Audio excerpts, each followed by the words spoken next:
110 días. Libro escrito por José Francisco Ruiz Castro. Narrador José Francisco Ruiz Castro. Capítulo 25. Primera parte. Alicita, mi prima caritativa. Ana, su amiga la sargenta. Sharon, la insaciable. Después de controlar mis impulsos de casarme inmediatamente con Norma, continué con un esfuerzo renovado para reforzar mis propósitos. Definitivamente necesitaba crear una nueva vida como un hombre independiente en Estados Unidos. Primero tenía que suavizar los comandos de la voz interna creada por el seminario, siempre presente en mi cabeza y que incontestablemente hasta ahora la había obedecido. Segundo, tenía que luchar por adquirir una solvencia económica. Había que planificar a largo plazo. Y eso era posible solamente si de alguna manera podía extender mi visa de turista. Estimé que una solución posible en ese momento era el de solicitar una visa de estudiante en las oficinas de inmigración de Los Ángeles y nombrar a mi prima Alicita como la peticionaria, declarando que ella respondería por mí si era necesario. Por supuesto, eso sería un trámite hecho y derecho, fácil, todo se veía normal. O ignorantemente yo eso pensaba. Una madrugada lluviosa, en los primeros días de diciembre, con un frío de 7 grados centígrados en el aire, con mi única camisa de manga larga, caminé a Las Tunas Drive y tomé el bus urbano número 78 hacia las oficinas de inmigración de Los Ángeles para solicitar una visa de estudiante, pero sin antes consultárselo a Alicita. Yo entendía y daba de asentado su apoyo. Era algo lógico y esperado, puesto que ella había sido mi niñera en la hacienda cuando mi madre estaba demasiado ocupada o necesitaba un respiro por mi constante hiperactividad. Cuando hoy leo la copia del formulario de petición para visa de estudiante que completé ese día, me dan risa los muchos errores de ortografía en inglés y palabras en el lugar incorrecto que cometí en cada página, a pesar de que usé el diccionario español-inglés para cada palabra. Por lo que parece, no dudaba ni por un momento que la visa sería otorgada al examinar mis antecedentes de educación en el seminario y en la Universidad del Salvador. Siempre he superinflado mis capacidades frente a cualquier burocracia, porque las burocracias frecuentemente están contra de uno. Si yo les presentaba una cara humilde, mis experiencias en El Salvador y Puebla, México, me habían mostrado que los oficiales encargados de ayudarme más probablemente ignorarían mis peticiones o la tardarían infinitamente. Yo estaba seguro que los agentes de inmigración de Los Ángeles me llamarían pronto para una entrevista para otorgarme la visa de estudiante. Yo ignoraba completamente y brutalmente los requisitos y largos formularios que había que llenar y si era o no posible adquirir una visa de estudiante ya viviendo dentro de este país. Cuando uno está en una modalidad emocional intensa por sobrevivir, se agarra de cualquier esperanza pequeña en caso que dé resultado. Yo pensé que adquirir una visa de estudiante era una cosa de un 2x3, un pan comido. Esto resultó ser un error garrafal, uno de los más grandes que he hecho en mi vida. Mientras yo esperaba por la decisión, examiné detenidamente mi pasaporte y noté que el cónsul estadounidense que me atendió en la Embajada de Estados Unidos en la Ciudad de México había escrito en mi pasaporte salvadoreño a mano, usando un bolígrafo de tinta azul celeste, las palabras visa de 11 días, espacio. Propósito de visita, el visitar su prima en San Francisco. Punto. Yo le había dicho Los Ángeles. Ese cónsul se había equivocado. Noté también que él había dejado convenientemente para mí, para mis planes del momento, un espacio entre el número 11 y la palabra días. Busqué un bolígrafo alrededor de la casa con exactamente el mismo color azul y agregué un 0 adicional dibujado con mi mano justo en ese espacio y supuse que nadie notaría la diferencia. Mi visa en un instante se convirtió en 110 días. Era perfectamente normal otorgar una visa de 110 días, me dije. En esos momentos, ese truco me daba más de un mes de visa. La migra me podía parar a la hora que le diera la gana, sin peligro, pensé. Ese numerito de 110 días probaría mi legalidad. Pronto tendría la visa de estudiante de todas maneras, pensé.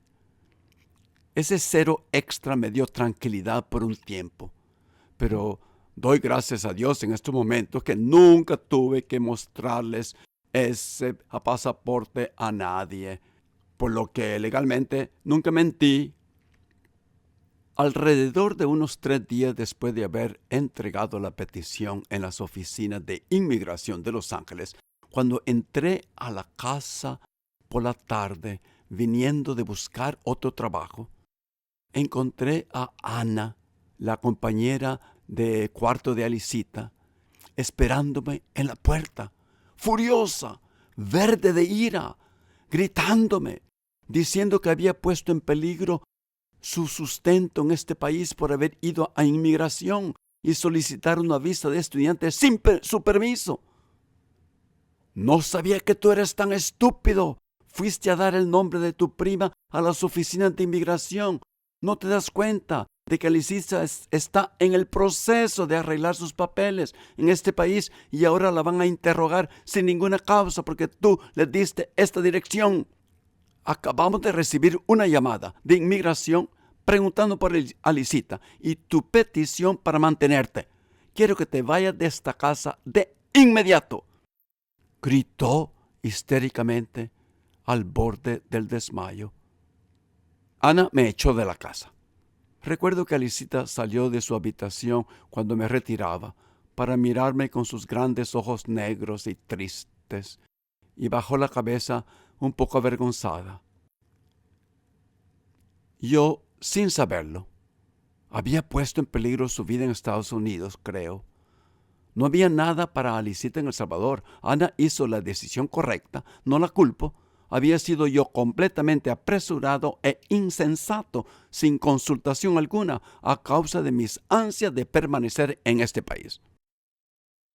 Mucho más tarde en mi vida, supe que Ana era residente legal, hablaba inglés con fluidez y era trabajadora social en una de las clínicas de rehabilitación de drogas, creo, para mujeres de Los Ángeles. Ese día yo quería que me enterraran vivo. ¿Qué putas había hecho sin saberlo? Sentí un gran dolor por Alicita. Nunca quise hacerle daño. La decisión de Ana de echarme de la casa fue muy positivo para mí. Entendí en ese momento la necesidad de hacerme independiente lo más pronto posible.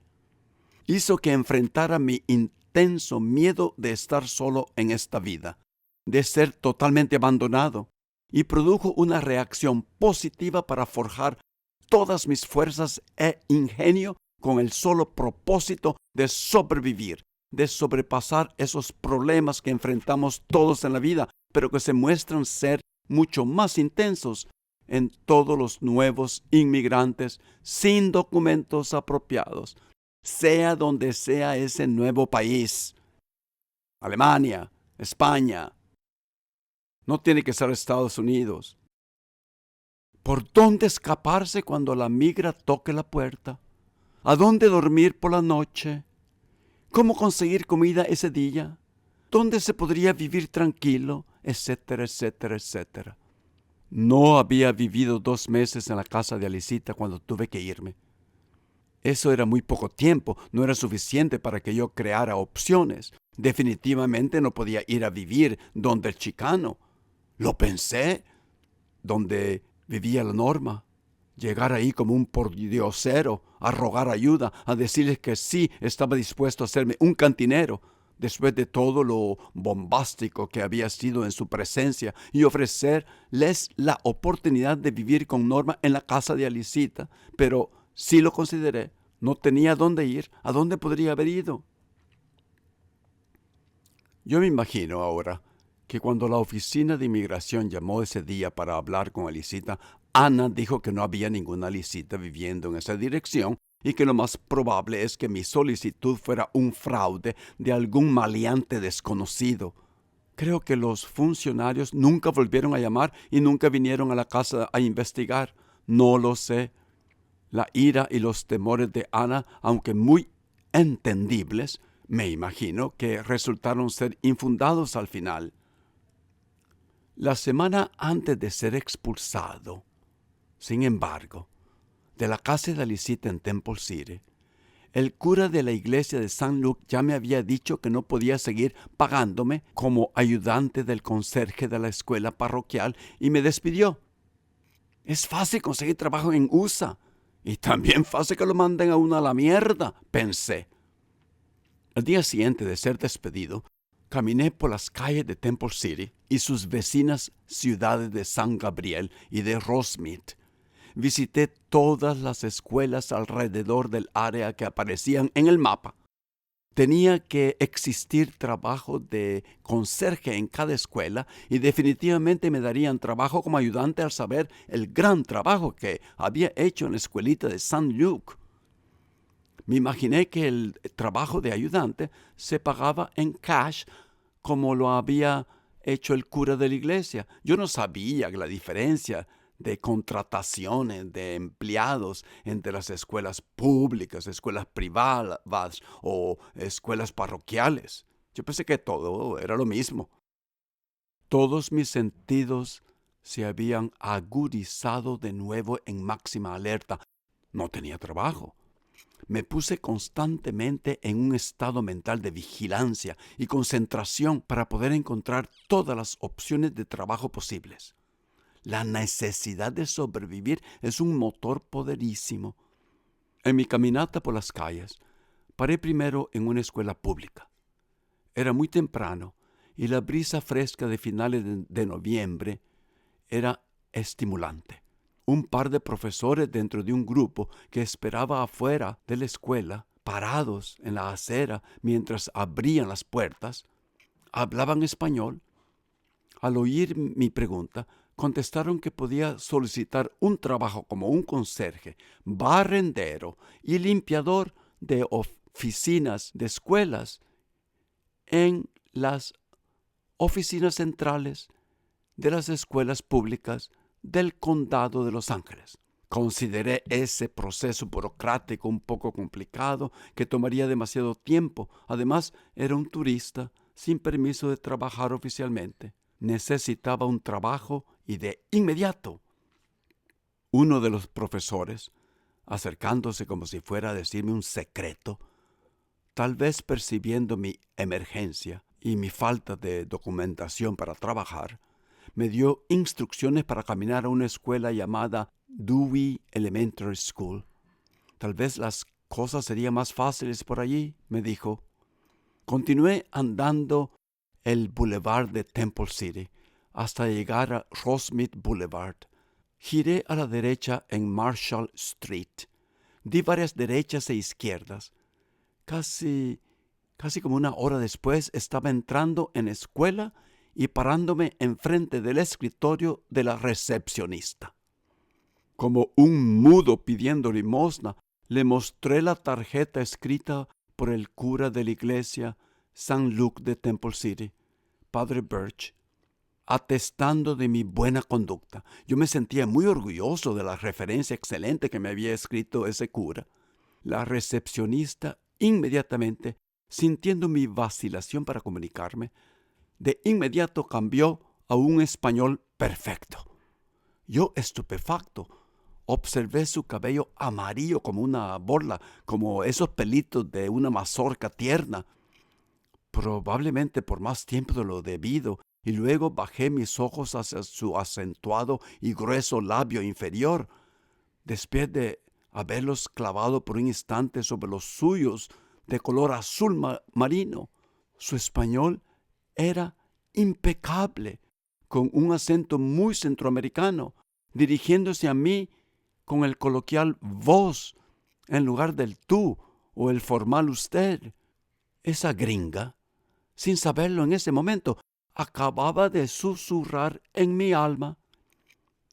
Sharon se llamaba, que recientemente había regresado de Costa Rica con su esposo Jorge y su pequeña hija Natalie. Se encontraba sentada en ese escritorio haciendo de voluntaria en la escuela de su hijita. Venía a contestar los teléfonos, lo que hacía 3 veces por semana por las mañanas. Esa actividad la sacaba de la casa y le daba un nuevo propósito a su vida diaria, la cual podía convertirse fácilmente en una muy aburrida y aislada, como pudiera pasarle a la mayoría de las mantenidas amas de casa americanas al principio de los años 70 en Rosemead. Recuperando mi compostura, asumí mi estilo habitual de hablar, enunciando palabras con gran sentimiento, para recitarle un resumen claro de mi historia y de mi presente situación.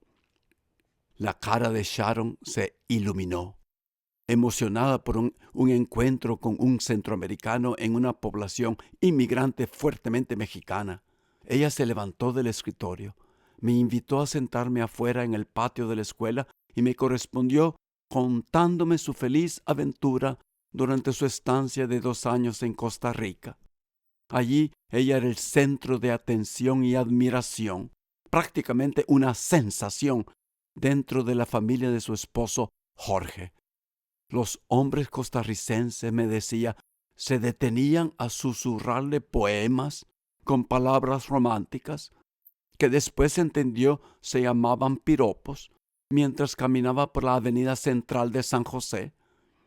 Esta idealización y la atención constante de los hombres costarricenses, que solo las latinas solían aguantar, la hacían sentirse hermosa, bella y poderosa.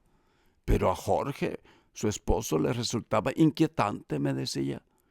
El día después de que él descubrió que uno de sus tíos irrespetuosamente había estado tratando de seducirla por un tiempo y dudando del compromiso de Sharon con su matrimonio, Jorge decidió inmediatamente traer a toda su familia de regreso a los Estados Unidos, donde aún ella se sentía dislocada. Al final de nuestro intercambio íntimo de historias, Sharon me ofreció ayuda para encontrar trabajo e insistió en manejarme hacia la casa, la de Alicita en Temple City. Yo solo había caminado alrededor de 4 millas para llegar allí y me pareció innecesario que me llevaran de regreso a la casa. Acababa de llegar a Los Ángeles y todavía no me daba cuenta que nadie caminaba en Los Ángeles. Todos manejaban. Su nueva camionetita Toyota Corolla 1600, azul claro, de 1972, me llevó de vuelta a casa en poco tiempo.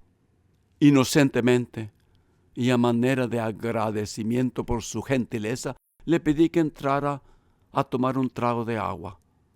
Una vez dentro de la casa, me siguió hacia la cocina. De inmediato le serví un vaso de agua con hielo. Gracias por todo. Espero que nos podamos ver otra vez y me ayudes a encontrar cualquier trabajo, le dije. Ella tomó el vaso de vidrio con su mano derecha y al mismo tiempo, en silencio, sostuvo mi mano con su izquierda. Me paralicé, vislumbré una mirada pícara mientras yo trataba de leer sus intenciones.